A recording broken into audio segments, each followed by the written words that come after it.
The RBA warns that their forecasts could be wrong. Let's have a look. Hello everyone, Florian here, and welcome to another episode of HeiseSays.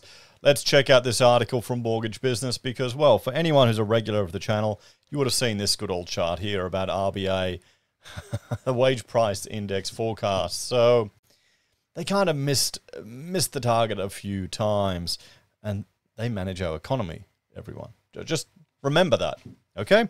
Let's check out this article here about the warning from them that their forecasts could be wrong. And, well, that's why they've lifted the rate before 2024.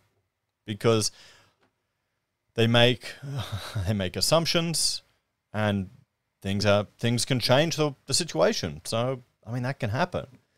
Makes you wonder how many other long-term modeling systems are based on assumptions that can get completely thrown out and adjusted. Wonder why we're investing so much of our tax resources based on these models. But anyway. So economic forecasting can be wrong, the RBA warns. And from an environmental perspective, a lot of the long-term impacts of that are based on economic models. Just saying. The central bank has reiterated that its forecast is not pure predictions of the future. The RBA recently defended its economic forecasts, stating that they are an indicative tool for decision-making and not pure predictions of the future. Speaking at an address of the Committee for Economic Development of Australia on the 3rd of May, the head of the RBA's Economic Analysis Department, Marion Curler, noted the central bank's forecasts cover the coming 2.5 years. Thus, predictions can be changed when unforeseen events happen, such as the pandemic. Forecasts are presented to the board each quarter to inform their monetary policy decision, with the details of its latest forecast published on Friday the 5th of May. She explained that in recent years things have turned out very different from earlier forecasts, highlighting the limitations of economic forecasting. Forecasting is a valuable tool for central bankers, but we will never be able to tell the future perfectly, she said. She emphasized that judgment was necessary when forecasting, especially when something unprecedented happens, like the COVID-19 pandemic. She points out that the RBA's central scenario is not a true prediction or promise. Rather, they are an indicative tool for decision-making, she said. I mean,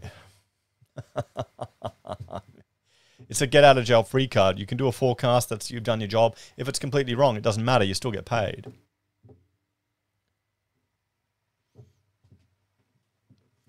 It comes as the central bank has been largely criticised for its rampage in rising interest rates, hitting 3.85% in May, after it said the cash rate would hold until 2024. And here's the thing.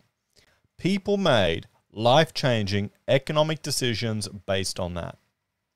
Okay, you may, it's not financial advice, it's just the news talking about it, it's just a headline. People made decisions based on that headline. They didn't dig any deeper. Why would they? It also recently adjusted its inflation target predictions to June 25 from earlier predictions that suggested inflation would lower to its target range between 2 to 3% by 2024. The problem is with these predictions, we need to be given a range of outcomes and a statistical likelihood of each one. And honestly, the public needs to have access to these models so we can run our own scenarios on it to test and see what happens. Should all be publicly available. You should be able to interact with it on the RBA website to see. I wonder if that would make it more informed populace. Pandemic, population growth and housing demand swayed predictions. Indeed, she highlighted a number of changes in recent years which have swayed forecasts such as population growth, housing demand and fiscal policies. She explained one of the biggest changes in view has come from population growth, which has been stronger than expected 6 months ago. Yeah, it's funny that. Hundreds of thousands of people want to return to Australia. It's an awesome country, a great place to live, particularly Queensland, the best part of the whole country. I'm not completely biased at all. This was reflected by the faster than expected return of international students and working holiday makers, following the reopening of international border and low levels of departures. The higher population growth increases demand for housing, she said. Initially, we expected this adjustment to come through higher rents and higher average household size, as growth in the population is faster than dwelling stock. But in the longer run, there is also a boost to dwelling investment. Indeed, the housing market has also been more resilient than expected, with national housing prices starting to stabilize in recent months. With housing prices seemingly stabilizing a bit sooner and at a higher level than expected, the total effect of lower housing prices on consumption is expected to be smaller, she said. Lower housing prices generally dampen consumption, and the effects of the earlier decline in prices is still working its way through, she said. In addition, policy changes have affected future energy costs. Thus, forecasts can only be reasonably based on the fiscal and other government policies that are already known at the time, she said. While regulators have announced draft determination increases to default or offers for electricity prices in the eastern states, government policies have moderated the expected increase in energy costs somewhat. As a result, the forecasts now predict a smaller increase in electricity bills than was expected 6 months ago. Yeah, we'll see if that happens. I seriously doubt it. I seriously doubt that we'll have smaller electricity increases than anticipated. I think it'll be worse. Come on, what's going to happen? If there's a situation where something can be a good outcome and something can be a worse outcome, maybe I'm just getting too cynical and old. So mortgage holders get the short end of the stick. Indeed, the central bank has acknowledged that the increase in interest rates over the past year has had an impact on mortgage holders and the broader economy. Following its monetary policy decision in May, Governor Philip Lowe backed the board's decision, claiming forecast expectations, signalling an end to the cycle, were inflating asset prices. Since its decision to hold in April, Mr. Lowe said new evidence has suggested the Australian labour market was still very tight, that service price inflation was uncomfortably persistent abroad, and asset prices were responding to the interest rate change outlook. So there we go. Now we know why they most certainly increased the interest rate. So let's have a bit of a talk about this one, guys.